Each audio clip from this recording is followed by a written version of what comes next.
My shocking out-of-body experience explained. This absolutely blew my mind. I was doing meditation. I was specifically doing vipassana meditation, and I had just the most wild out-of-body experience ever. And I want to share that story with you, and then what I learned about how to use what I discovered in order to manifest the things that you want in your life. This is Jake Ducey with JakeDucey.com, and let's dive right into this video.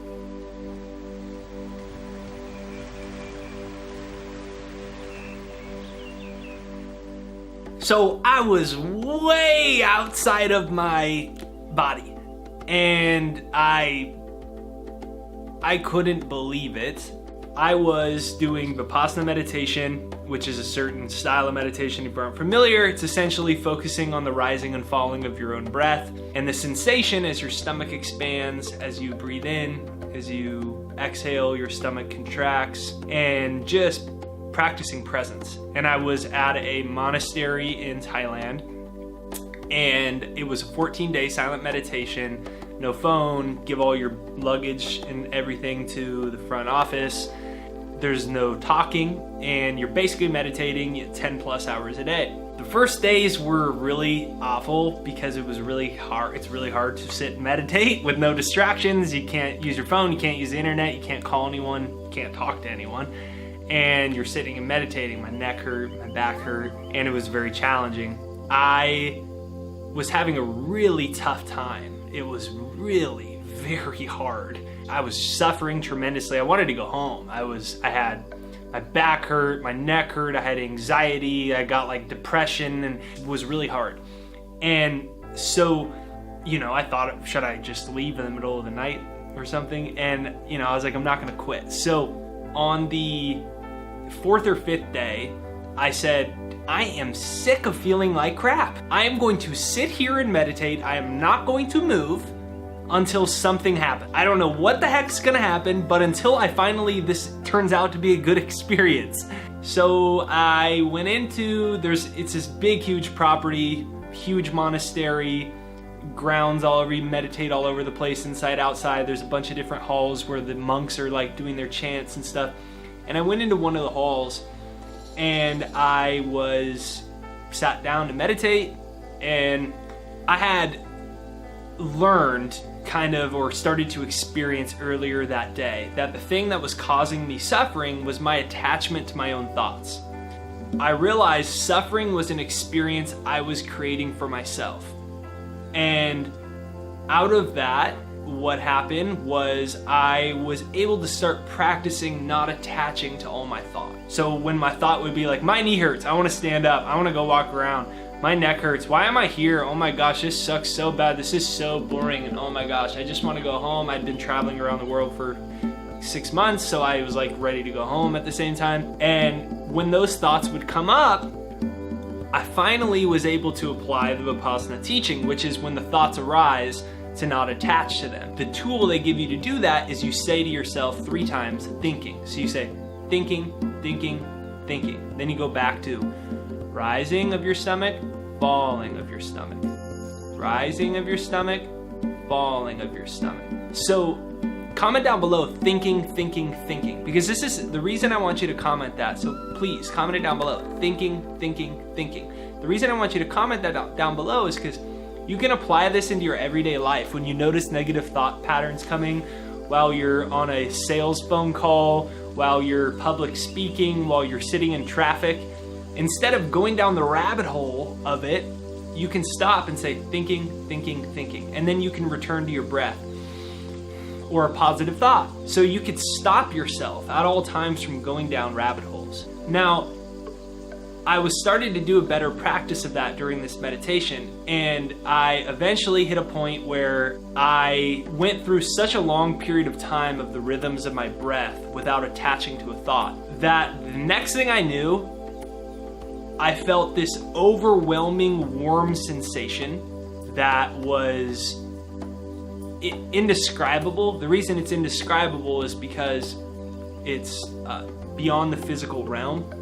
So we only have words to describe the physical realm, but reality exists far beyond the physical realm because everything is energy. This physical realm is just called visible light. It's like calling your fingernail your whole body. It's like saying, I am fingernail. Like, that'd be silly if you said that, right? You know, you're this whole body and your personality, and you're obviously a soul, and you're a lot more than that. You would never say, I am fingernail. But what we do is we say, this is reality, when we look at the little bandwidth of energy called visible light that we can see. And as I was not attaching long enough, what happened was I was able to have a time where I disidentified with my body and my mind long enough to where my consciousness expanded. And the next thing I knew, all I felt was this really warm, it was all I could say is it felt like total ecstasy, bliss, like the greatest, like essentially like the greatest feeling I'd ever felt. And then my mind would go, whoa, this feels good. And then I'm like, shoot, something crazy is happening. Stop thinking so much. So then I'm like trying to go back to rising, falling, rising. And then it would like go deeper, and then I would come back. And then like I'd notice my shoulder hurt. And then I'd go deeper, and then I'd come back. And I was like, okay, I really have to let go here. I really have to get very present here if I want this experience to go deeper. And I didn't know where it was taking me. So I had to really let go, and I had to really be present, and I had to really keep allowing myself to drop with each breath. Just ultimate relaxation, right? It's like kind of what you do when you go to bed. It's like at a certain point you have to really let go to go to bed. Otherwise you stay up all night and you have sleep problems because you can't stop thinking, right? And so I eventually hit this point where I was outside of my body. All it looked like was energy. I couldn't see anything, but I could feel, and I was aware of things beyond the realm of sight. And I could distinguish that I was a singular consciousness, I was a soul. And there was like an energy field that I was like made aware of. And I had dropped out of college. I was 19 years old, and I decided I wanted to write a book and all these things, but I didn't think I was very smart because I dropped out of college. I didn't do well in high school, you know, barely passed my classes. I had ADD and ADHD, or I thought I did.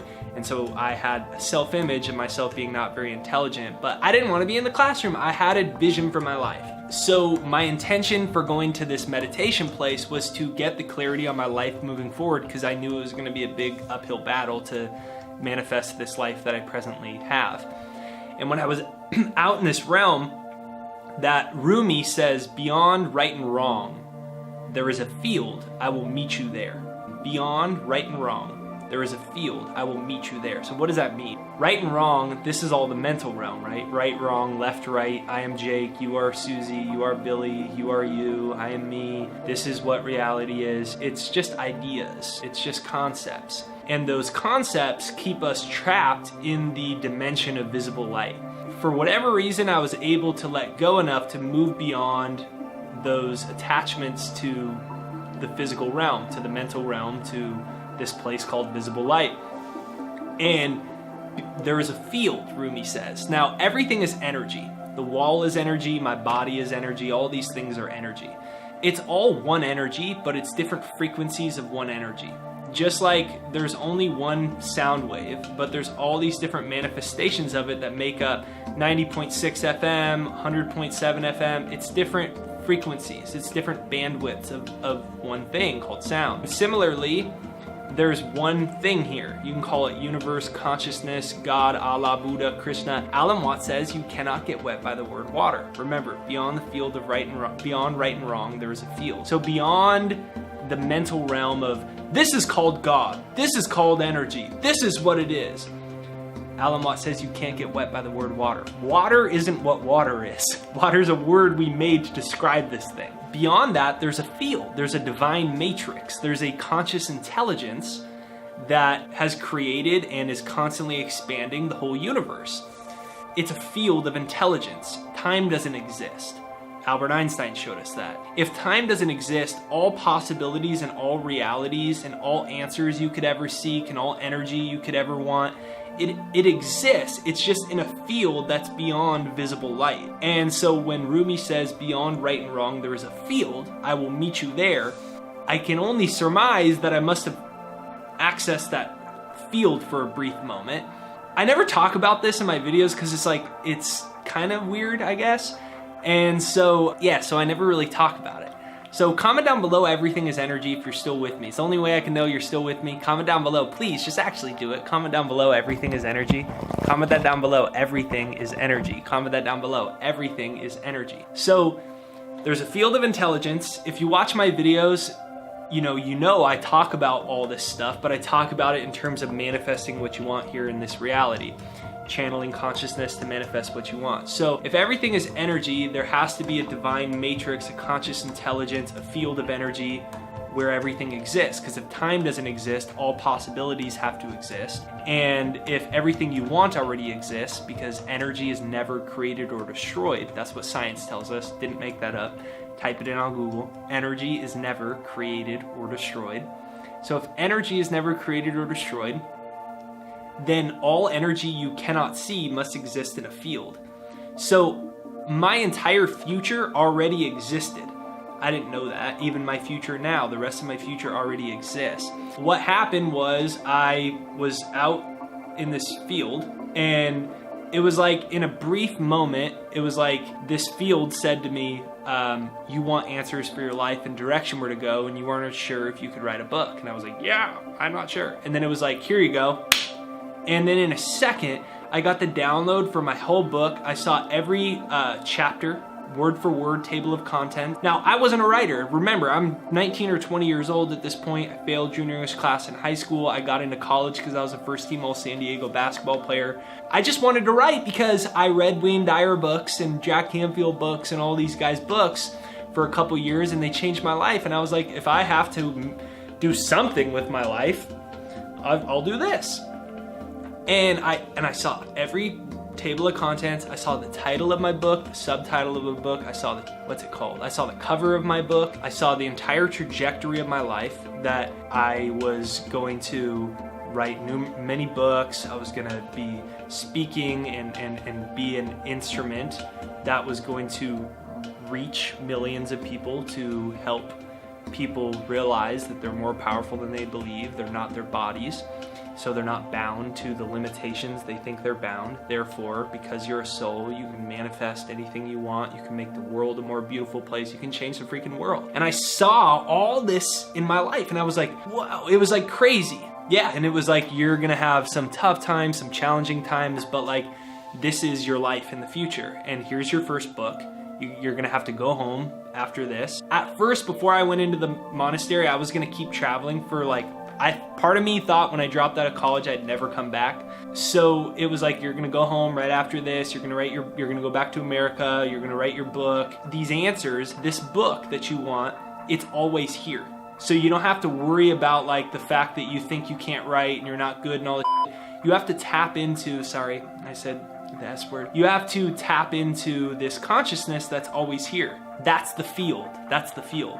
The field has all the information you could ever want, all the answers you could ever seek, all the creativity you ever need, and it has everything you ever want. So as your consciousness raises, as you move in alignment with abundance, you can attract money, success, opportunities, and new people. Why? Because that reality already existed in the quantum field. You just hadn't seen it because your visible light, your senses were keeping you trapped down here where you were struggling and you weren't good enough and you weren't smart enough. The same is so with love and every other area. Your soulmate is here, it's in the field, but you keep looking around and saying, there's no good guys, there's no good women, and it exists in the field. And so had this crazy experience. Before I went into the experience, everything hurt because I'd been, sitting and meditating all day. You're not like supposed to do yoga, stretch, walk around really, or you could do walking meditation, but that's it. So your body really hurts, right? Or mine did at least. I slowly came back into my body, and oh my goodness, it was crazy. Like earlier in my life in high school, I did, I was not a very good kid. I did a lot of different types of substances and drugs, and man, none of them, even the best sex, none of that can relate to the incredible level of freedom, bliss, and ecstasy, really, and like undescribable sensations of peace and freedom that I felt then in that moment. And I came back into my body. Nothing hurt in my body. I could feel my energy pulsing. It was crazy. It was like, I went from like not being able to touch my toes because I was so tight and everything hurt to like, man, I could go dunk a basketball. Like, it was crazy. I couldn't sleep that night. I had so much energy. I was like pacing around my little tiny, 100 square foot little dorm room, and my life changed. The rest of the monastery time was incredible because I found this space that I was able to tap into again. I got all this more clarity through the rest of the time. I came back to America and I wrote my book, and then my old patterns started coming up. You're not good enough, you're not smart enough, how are you gonna write a book, bro? My mom and like all these, my old friends that I thought were my friends all told me I was crazy, this isn't gonna work out. And so I started doubting myself again. I was attaching to the field of, I was attaching to right and wrong. But remember, beyond right and wrong, there is a field.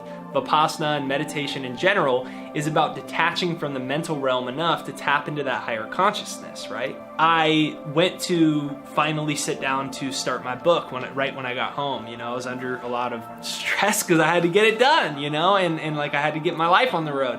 I had to get my life moving. And I sat down, and I probably had never completed more than a few pages. I was a big cheater in school, and I couldn't focus. I thought I had ADD and ADHD. I tell you, man, I probably wrote 50 pages in one day. And it was like, I wrote this after I finished. It was like I blacked out, basically. All this stuff came out of me. I set my intention before, I meditated before, tapped into that field before, set my intention to be an instrument to inspire millions of people through this work. I tell you what, like, it was crazy. I remember I read it to my dad after I wrote it, and my dad was like, "You wrote this? This is actually pretty good." And I was like, "I don't think I wrote it, but I guess I did," because it wasn't me. It was a higher level of consciousness. Technically it was me, but it was a higher level of consciousness that I wasn't used to attaching to based off of what I thought who I was.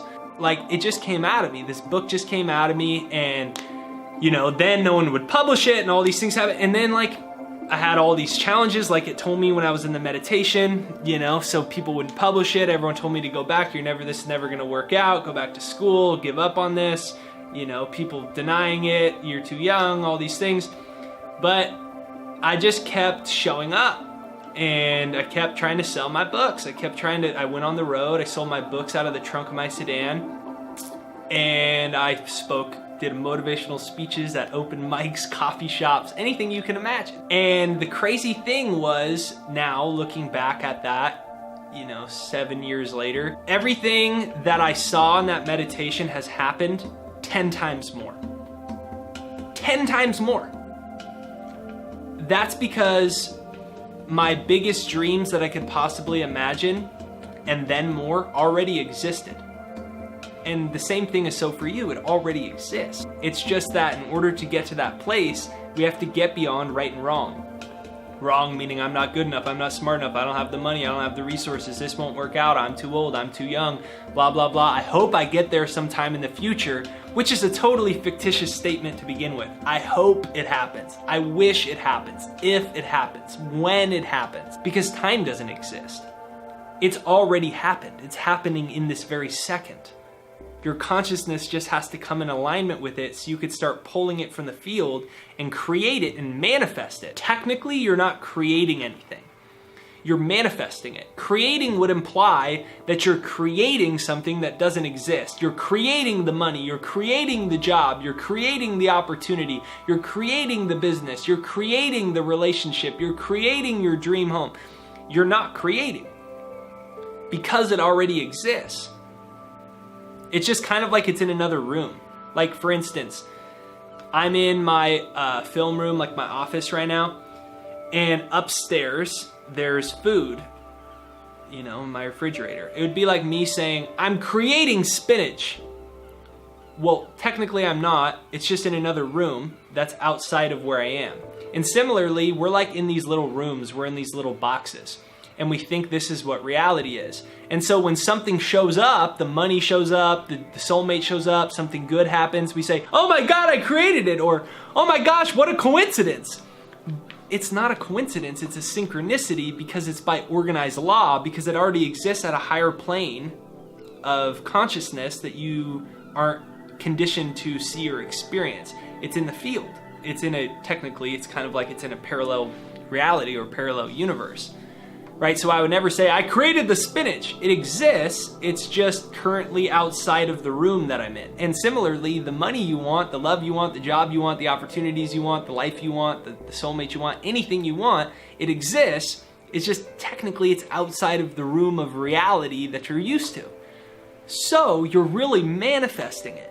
Manifesting meaning that your energy has come into alignment with it. You may not have the money, you may not have the soulmate, you may not have the thing here in third dimension, but your consciousness and energy starts to obtain it first. You start vibrating in harmony with it, and then you attract it to you.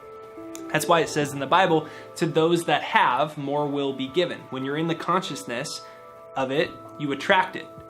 To those that have, more will be given.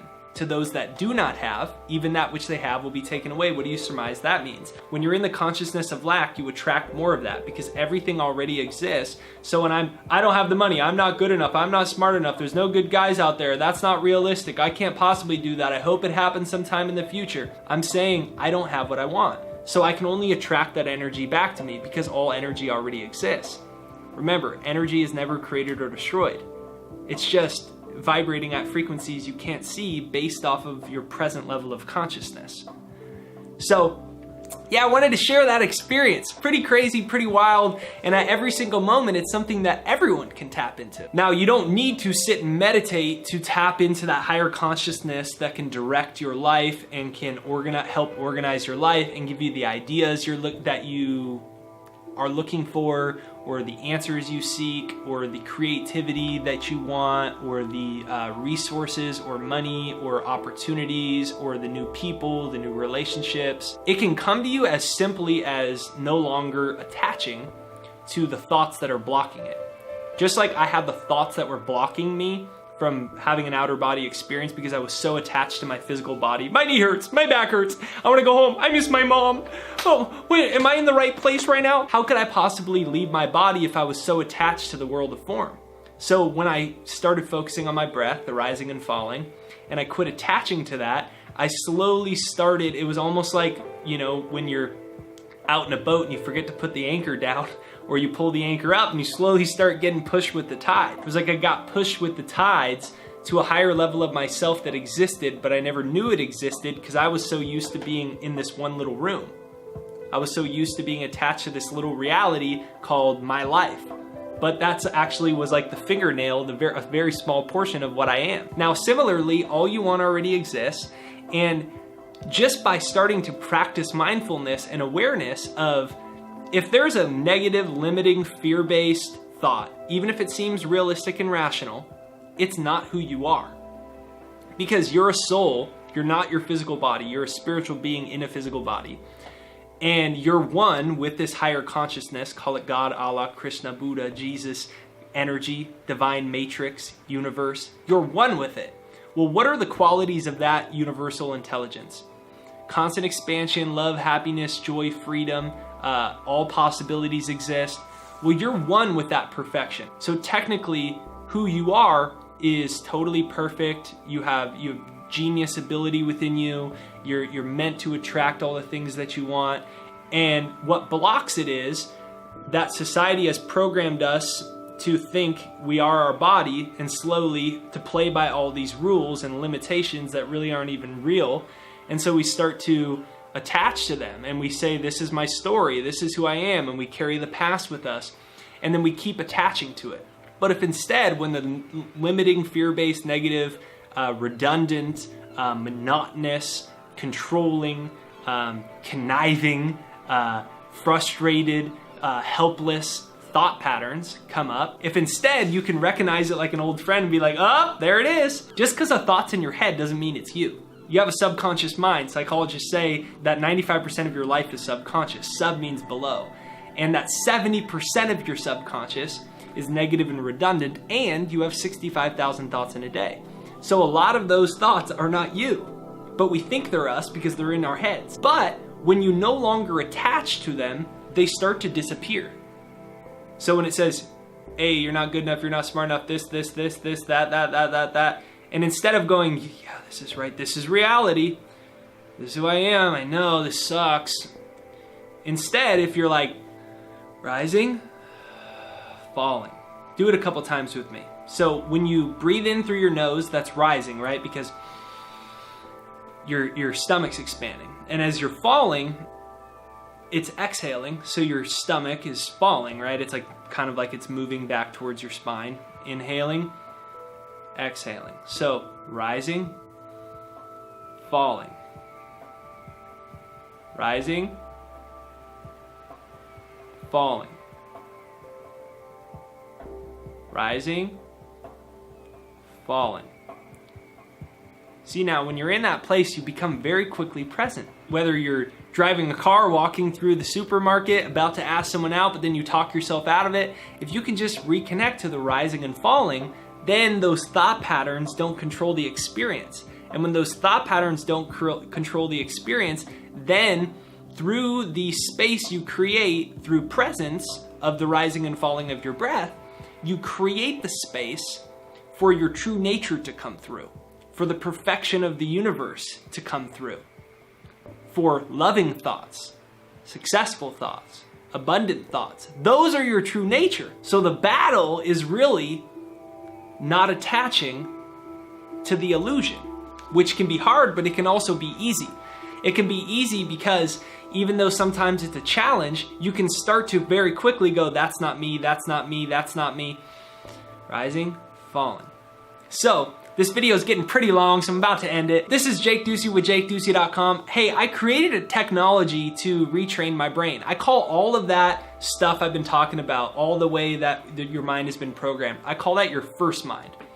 Your first mind is the one that's just gonna produce little old reality, and it's probably based a lot off of the limitations you think, old beliefs, and other people's ideas. So the second mind is the place where you're one with all this perfection of the universe, and that you could tap into. It has all the answers you could ever seek, and your brain starts getting wired to produce your real destiny as opposed to the world of illusion. And it's right there down below. It's free to demo. Over 100,000 people in all over the world have used it. It's gonna create some amazing things in your life. Really, it's gonna manifest the amazing things that already are available to you. It's thesecondmind.com right there down below. That's thesecondmind.com right there down below, thesecondmind.com. It's pinned to the comments. So go down there, right there down below, do yourself a favor and use that. Hit the subscribe button, the bell notification right over there. Hey, if you dig this video, like this. Hit like right over there. Hit like on this video. It will let me know if you dig this video. Comment down below and share your story, your thoughts, what you think about this video. Am I crazy? Is it awesome? Is it inspiring? Hey, let me know. And then comment down below, my spiritual DNA is perfect. Your spiritual DNA is perfect. Your spiritual DNA is perfect. Comment that down below. My spiritual DNA is perfect. Hey, some great things are about to head your way. Take a deep breath in, take a deep breath out. You feel that space right between your breath? That's the positive, loving energy of the universe that's here to support you. Something great is headed your way today. I can absolutely feel it. Comment down below, my spiritual DNA is perfect. Comment down below, my spiritual DNA is perfect.